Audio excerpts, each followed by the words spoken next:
This is one of the earliest pictures I was able to find when we were putting this presentation together. It comes off of an old postcard. And there are two buildings here which are quite prominent. The one on the corner with the angle is what today is Capone's. And the one with the tower on it is the Artesian Waterworks. And there's a funny little store that's in between them that was torn down, and what is now Toy Safari is built between the other two buildings. This picture I thought was pretty neat. This is 1908, and the building that Toy Safari is in is brand new. Now, we'll get into the ownership of the properties here because it has a material effect on how these buildings were put together. And this picture comes from a glass plate. They had hand-colored glass plates that they used to give slideshows for in movie theaters before there were movies. And so this is one of those magic lantern slides. And this dates back to perhaps 1914, 1915.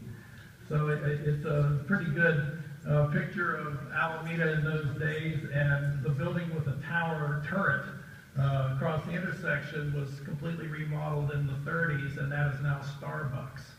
So bits and pieces of that building remain, but of course all the Victorian trim and so forth was taken off. Now, the person who designed the bank building and who designed the Artesian Waterworks was an architect named William Patton, and he got his training in England, and he was one of the most influential architects practicing in high Victorian style in the San Francisco Bay Area, and he also lived in Alameda on Central Avenue. He came to California as one of the original 49ers, and like most who came here, thinking that they could walk into the American River and pick up a few nuggets and retire to a higher lifestyle, he found out that he couldn't make any money and wound up being a building designer and an architect and made his living that way. One of his most prestigious designs was the San Francisco City Hall, which was knocked down in the 1906 earthquake. So this guy was, he was up there. He was one of the best. As an Alameda resident, he made the acquaintance of Captain R.R. Thompson. And Thompson commissioned him to design the Artesian Waterworks. And Thompson owned all three of these parcels in a row. And they stayed in his family for many years. And the Artesian Waterworks is interesting because it actually had a 240,000-gallon water tank about 30 feet above grade incorporated into the building. So the thing was really well built. It survived the 1906 earthquake. So about 1879, there was a bank that was incorporated in Alameda, and it was down near where the old Winter Schnitzel is. It was in that area. It used to be called Bank Alley, the little alley that goes through there. And in 1887, the incorporators of the bank decided to move the bank to a parcel that R.R. Thompson owned on the corner. And he was also one of the people who was on the board of directors. And so William Patton, one of Thompson's friends, was the architect of the new bank building.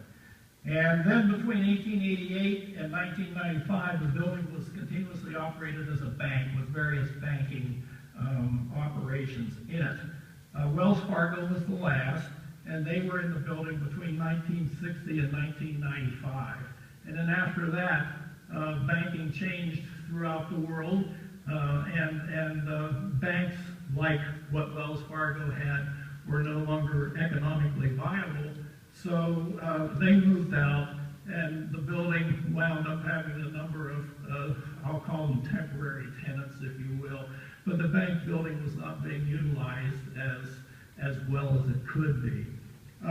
What's interesting is when Thompson owned the property, the Artesian Waterworks building was built and incorporated into what is now Toy Safari, and it is kind of linked to and incorporated into the bank building. And for example, the vaults in the bank are actually on the property of Toy Safari. So when the Artesian Waterworks was torn down in 1955, they could not remove the wall which was against Toy Safari because Toy Safari is supported by that wall. So if you go and look today, you can still see the end wall of the Artesian Waterworks, and it's actually incorporated into Toy Safari. So Don Lindsay owns Toy Safari, and the Acronero family owns the building on the corner. In between the two, they had to cooperate in things like an accessible elevator to be put into the building, accessible bathrooms. The two buildings share a common stairway. That had to all be worked out. So there were a lot of things that took a lot of cooperation across a property line. So now we're going to go inside the building. Oh, this was in the 1960s. This is 1968. And you can see by this time Wells Fargo is in, and the building has shed a lot of its architectural details. The balcony on the corner is gone and so forth. And you can see the Artesian Waterworks is gone. And if any of you remember Carroll Travel Agency and stuff, that building was put in the late 50s. And so you can see the Carroll Travel Agency sign there. I took this picture. This is before anything got done, but I knew that something was going to happen to the building. So I just shined my camera through the front doors and tried to get a picture of what it looked like when it was Wells Fargo. And of course, all the original bank vaults and everything are still there, and they range over literally a 100-year period. If you're into bank vaults, this is incredible because there's about 4 or 5 of them in the building. Upstairs, when Wells Fargo was a tenant, basically the upstairs was vacant for many, many years. And when Wells Fargo would decide that they wanted to have a new light fixture on the ceiling in the bank hall, they just ran the conduits right on the floor of the second floor, drilled a hole down through into the structure below. So you can see there's actually conduits and J-boxes and stuff mounted on the floor of the second floor for the lights downstairs. All the offices had little sinks. If all of you are interested in how offices were put together at the turn of the century, this is typical. And then here's another. There you can see one of the J-boxes on the floor down there, lower right, and that goes to a light fixture down on the bank ceiling. This is what it looks like now. These guys took this thing all apart, put it all back together again, and I think they did a killer job. This is upstairs. And there are several fireplaces that go clear back to the 1880s. So they saved those too. Somebody had swiped the mantles. I don't know where the mantles went. But they did a nice job in retaining the fireplaces. And here we are starting to tear apart what was originally a bank and starting to turn it into a nightclub. And here's what it looks like now. So it's good. It's good. And if you want to have private dining, we can put you in one of the vaults, and if you don't pay your bill, we can take care of that also. This is from the balcony up above. And here's what it looks like today. And now you have it.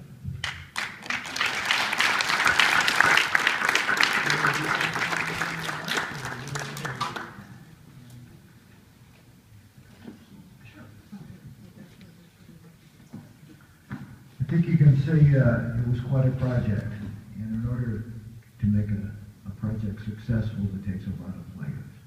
So I just want to thank everybody up here who really contributed their heart and soul over 18 months to develop this.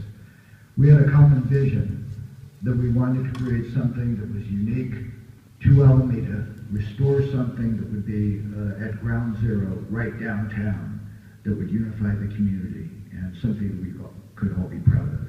And this group, I think, did it. Thank you for being recognized that we did what we set out to do. My father who bought the building in 1962.